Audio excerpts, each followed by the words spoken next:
Well, joined now by Rear Admiral Atiku Abdulkadir, who is a flag officer commanding Eastern Naval Command in Calabar. Thank you for coming on this morning. Thank you, Chamberlain. Well, we had raised this issue several times in terms of trying to find out what is going on. That we keep having deportees from Gabon of other nationals other than Nigerians being deported, and sometimes they use the word dumped on Nigerian waters. Tell us, what is going on? Okay, thank you, Chamberlain. What we saw last year, that was when I went to Calabar, first of all as the Chief Staff Officer, then later I became the Flag Officer commanding Eastern Naval Command. That last year, about 4 times, ships came from Gabon with deportees. And the first one, well over 300. The second one in June, well over 300 deportees of foreign nationals. And the last one was on Christmas Day, and they came with about over 500 deportees from West Africa. And we felt certain procedures should have been done, and these procedures will account possibly to protect our own country too and our own shores. We're having a lot of security challenges, and we're having people who we cannot exactly identify, and they're being dumped here. And for that reason, we raised the government. For each of the times we receive deportees from Gabon, we had written our reports and raised the issue with the government, and I think the government had been doing something. You know, but before then, many will always ask, they know the procedures internationally. Before that ship will set sail for Nigeria's waters, some communication would have gone on between those nationals. I mean, both countries. Isn't it the case? Yeah, that should be the case. We want to understand that here and there are gaps. Even here, sometimes you want to get across, to communicate, to send some messages. They don't exactly get across. So we want to have that understanding that there can be some delay and sometimes some gaps in getting the appropriate communication at the appropriate time. But we feel the government of Gabon can do more. There are procedures.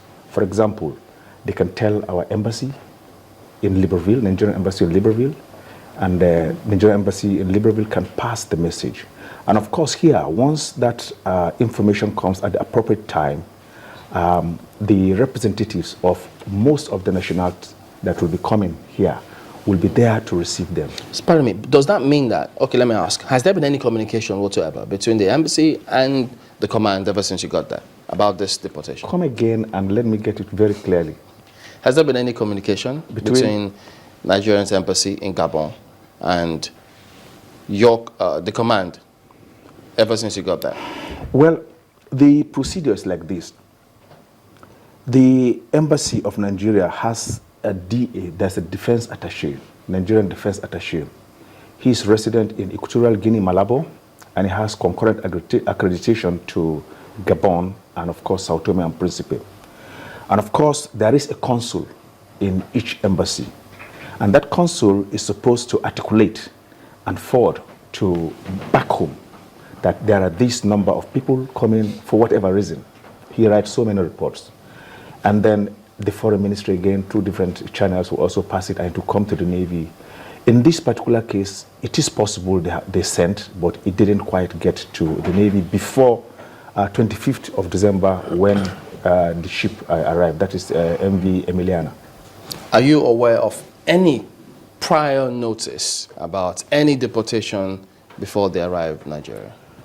In this particular case, I'm talking about that of December 25th, a day before the arrival, at night, a manifest was forwarded to the naval base at Calabar, NNS Victory, which is under my command.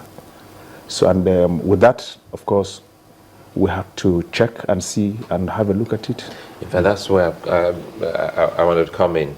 We had our own discussion here when that news broke, and the pain and the worry for some Nigerians is, wasn't there a manifest? Did we know that they were coming with these people? What was the manifest saying, the one you received concerning this particular vessel? What, talking about the one for 25th of December? Yes. Now, the manifest is supposed to spell out the names, the destination, the sex, the passport or traveling document. And of course, in that particular case, since there were deportation, there should be a deportation list. Although it came late, it had that. But the problem is not having a manifest. In that particular case, it's an issue where you have 517 foreigners deported into your country. Out of this, wait a minute, foreigners who are non-Nigerians? Non-Nigerians. There were also Nigerian deportees, another about 100. Did the manifest carry the names of these non-Nigerians? The manifest for the non-Nigerians, a list indicating the number, no sex, no destination, no age category, whether they're adult or children. In essence, apart from what immigration is doing, very hard to see that when they come, they're escorted out to the nearest border, depending on which country they come from.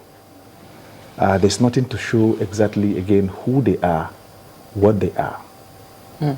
So for us, that's a big concern. That's a big concern because looking at it from security point of view, that we have a lot of situation in the Northeast, we're just trying to go over it. That we have 500 foreigners we cannot exactly identify and going to different countries. And if not for the efforts of immigration, we cannot even be sure that they will get to the various destinations. But in this particular case, all agencies at the port there agreed that the representatives of embassies for these nationals that came must come and receive their persons so that we are sure we've handed them over and they're going.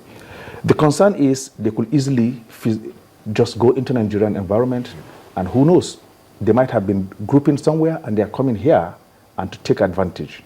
Who knows, maybe they are grouping here and they're going out to other countries to commit some havoc. Who knows, maybe they are running away from justice in Gabon, or they have committed some crimes, they're on waiting list, and they just come faceless and they walk into Nigerian environment. Or we send them back to their country unnoticed and unidentified.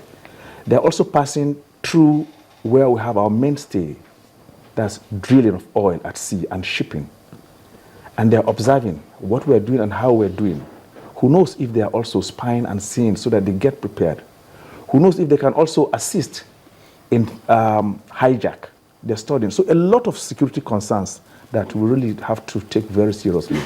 And have we taken up this matter? I know that most of this matter, the bulk of it, rests on diplomacy and diplomatic issues. So, for instance, we'll ask, have we taken up this matter with Gabon? Why is it that they bring both Nigerians and non-Nigerians to our shores? Is there a reason for that? I strongly want to believe that the Foreign Affairs, Ministry of Foreign Affairs, is doing something. And of course, we might not see it on the pages of the newspaper. But you're not aware that they're doing something. I mean, it's a belief. It is a statutory responsibility. And certainly, this type of thing cannot be going on and they sit down. There are various ways of doing it. For example, our Minister for Foreign Affairs could summon all the representatives, heads of missions of countries affected and tell them that, please, when you have deportees coming, there is procedure, just go through it. They could also send through our representative, our mission in Gabon, to also take this message to the Gabonese government and to the various embassies there.